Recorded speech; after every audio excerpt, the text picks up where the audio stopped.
Good morning students, I welcome you all for the online class of statistics.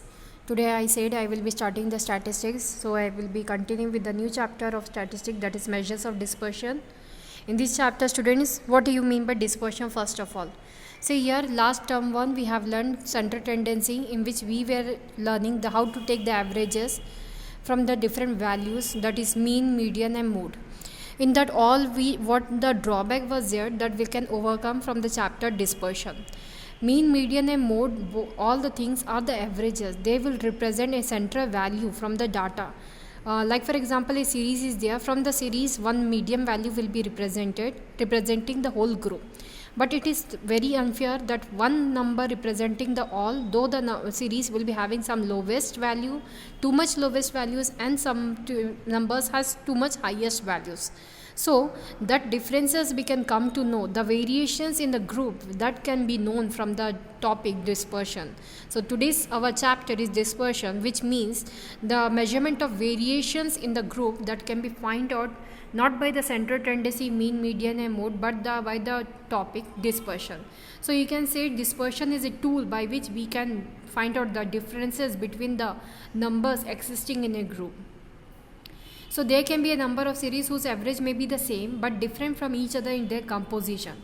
In such cases, it becomes necessary to describe the dispersion of the observation. For example, a man is interested in making a gate with a height of 2.5 meters, but the carpenter makes one side 3 meters and other side 2 meters and says that the average of both the sides is 2.5 meters. Can it be possible, you think, one gate of 3 meters and another of 2 meters? I am finding the average has 2.5. It is totally wrong. Both the sides must be equal, then only it can be completed. Just giving an answer, the 2.5 meter gets completed is not there. So that variation we can find out from the dispersion. So let us proceed with the chapter with the meaning of dispersion. Please locate in your book.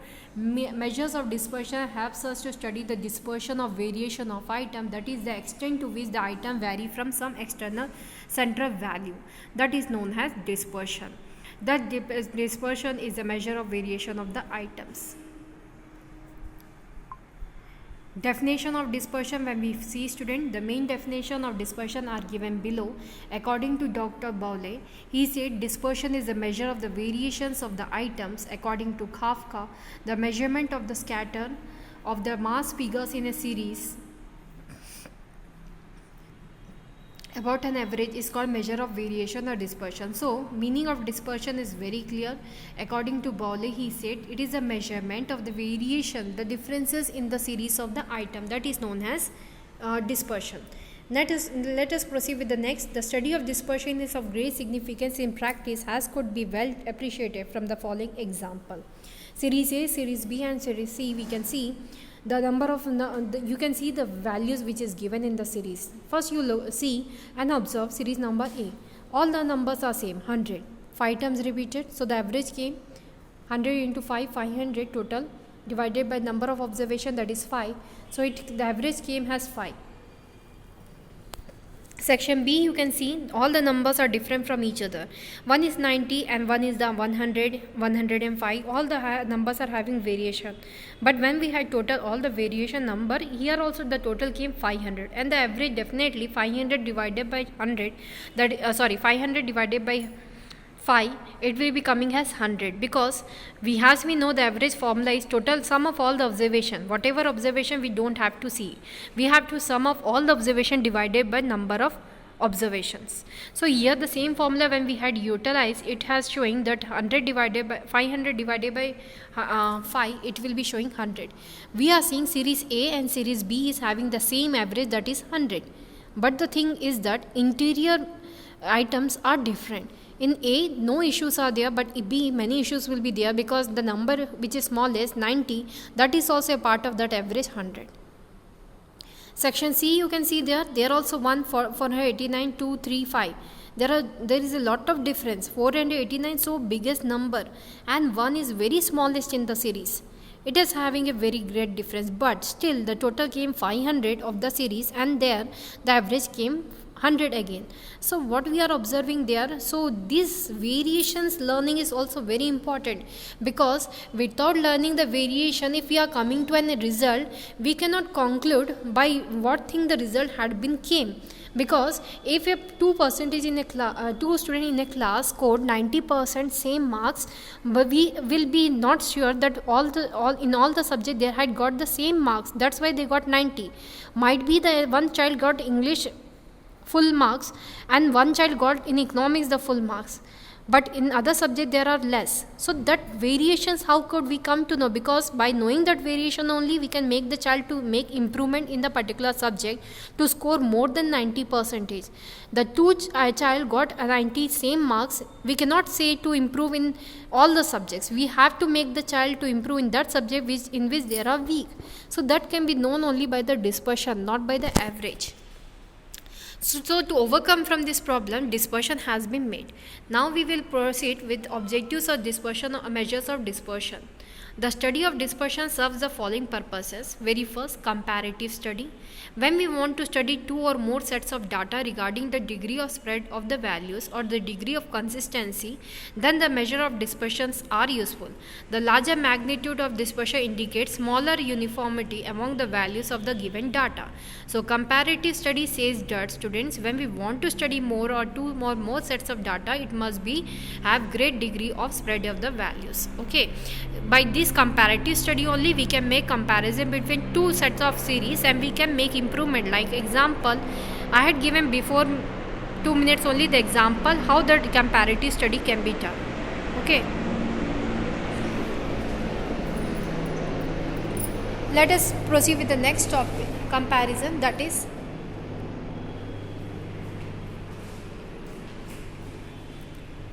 to estimate the reliability of averages. To set the reliability of averages, what it states is that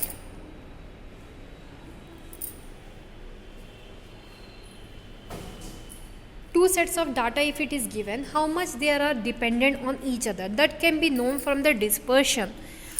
As dispersions are not reliable on averages, if the given data is homogeneous, then the extent and average become more representative, like the first series. Here all the data are homogeneous, so it is more average can represent there. In this sense, when the data is less dispersed, like series number C, an average is more reliable. But for a data with larger dispersion, the average does not become reliable. So here dispersion will be reliable. Okay, here reliability of averages will not work. To estimate the reliability, how much the data is dependent, we must have the dispersion. To determine the method of quality control, definitely how much the variations came, we have to control also, and how much we have to control, what way we have to control, that can be known from the dispersion, that is the variation between the different series. Measures of dispersion help us to control the variability in quantitative data. For example, variation in body temperature and blood pressure are the best guides to doctors to diagnose properly. Similarly, in industrial production, efficient operation requires control of quality variation, the causes of which are sought through quality control program. In the field of social science also, dispersion plays an important role, that is special problems regarding measurement of inequality in distribution of income and wealth. To facilitate the use of other statistical measures, many powerful analytical tools in statistics such as correlation, regression, the testing of hypotheses, etc. are based on measure of variation, and this measure of variation can be calculated by the way of dispersion. So dispersions are having the following objectives: make a comparative study to estimate the reliability of average, that how much the average must be dependent on the data, to determine the method of quality control, to facilitate the use of other statistical measure. Characteristics of a good measure of dispersion can be known from the following factors. It should be simple to understand, it should be easy to calculate, it should be based on all observations of the series, it should be least affected by sampling fluctuation, it should be suited to further algebraic treatment, it should be rigidly defined. So these are the measures of dispersion. Should process the following statistics you can come to know. Absolute and relative dispersion, on the basis of which our study will be there of dispersion. What do you mean by absolute? Absolute means student fixed. The dispersion, when it is calculated on the fixed values, it is known as absolute dispersion. The measure of dispersion which are expressed in terms of the original unit of a series is known as absolute dispersion. Means the first time measurement of dispersion when we are taking it is through the absolute measures. Like for example, height of the students when we have taken first time, from there the variations learned is known as absolute measure of absolute measures of dispersion. But when related to any factor, when we are making more study, that is known as relative dispersion. These absolute dispersion measures of dispersion are expressed in the statistical unit, that is rupees, kilogram, tons, years, centimeters, etc. Whereas relative measures of dispersion, also known as coefficient of dispersions, are obtained as ratio or percentage. These are pure numbers independent of the units of the measurement. These measures overcome the difficulties of absolute measures. Measures of dispersion, when we see, there are two, we have already learned now. Let us focus what are absolute and what are relative.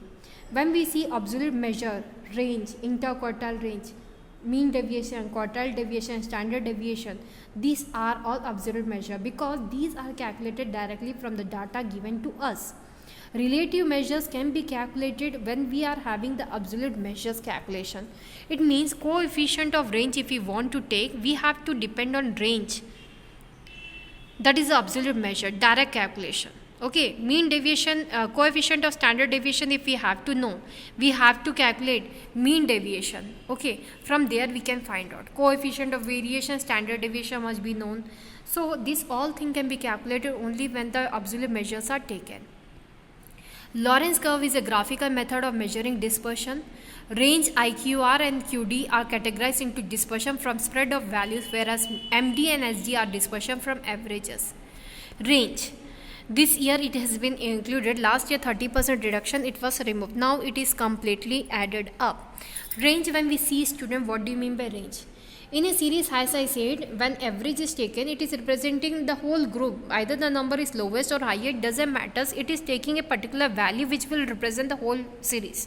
But in dispersion, when we are taking, we want to know the differences between the highest and the lowest value of the series, because they are not having same differences. So let us take the difference of the highest and lowest value through the way of range. So range is the difference between two extreme observation, that is largest and smallest value. Characteristic, the calculation of range is very simple because it is calculated as the difference between the largest and smallest values. It is rigidly defined. Because of its simplicity and ease of computation, it is used in statistics. The calculation of range is not affected even if some items in the middle part of series are missing. Symbolically, range equals to L minus S, that is largest value minus smallest value. When we see steps, find the largest value of the series, find the smallest value of the series, and apply the above formula. Coefficient of range, when we see the relative measure of range, also called coefficient of range, it is denoted as coefficient of range equals to largest minus smallest value divided by largest plus smallest value. Example of range calculations. Let us see one of the calculation of range in our class. Has you got the formula? Please note down the formula. Range, coefficient of range L minus S divided by L plus S, whereas range equals to R equals to L minus S.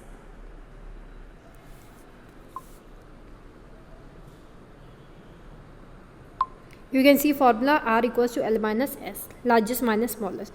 So calculate the question is calculate the range in its coefficient from the data given below. The number are 100, 120, 160, 200, 165, 170, 180, 140 and 150. We have to take the range. Let us take the range. Formula as it is given. First of all, in the series, what is the largest value? 200. Smallest value? 100. L minus S, 200 minus 100. How much came? 100. So range came. Coefficient range, that is a relative dispersion. Let us see L minus S plus L plus S that we have did. We got 100 divided by 300. Calculate. It will be 0.33. So this is the way how to calculate range and coefficient of range. I think it is clear to you. It was individual series. Now a question, if it is discrete series, range is calculated of what values? That will be a big question for student, because in individual series only one data is given, but in discrete series and continuous series two data is given, one is the values and one is the frequency. So the students, I want to explain you that always we take the range of values, not the not the frequency. So let us see one discrete series and one continuous series question also in the class. Here is the question of discrete series. You can see the question.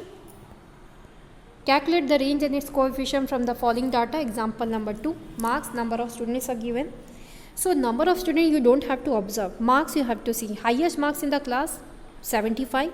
Lowest number in the class, that is 25. Take out the range L minus S equals to 75 minus 25, that is 50. Coefficient of range, same values, L minus S plus divided by L plus S. So here you comes the students, the coefficient of range also. So here is the way we calculated the range. Now calculation of range in continuous series, when we see, there also I will be saying the same thing. This question you can see there.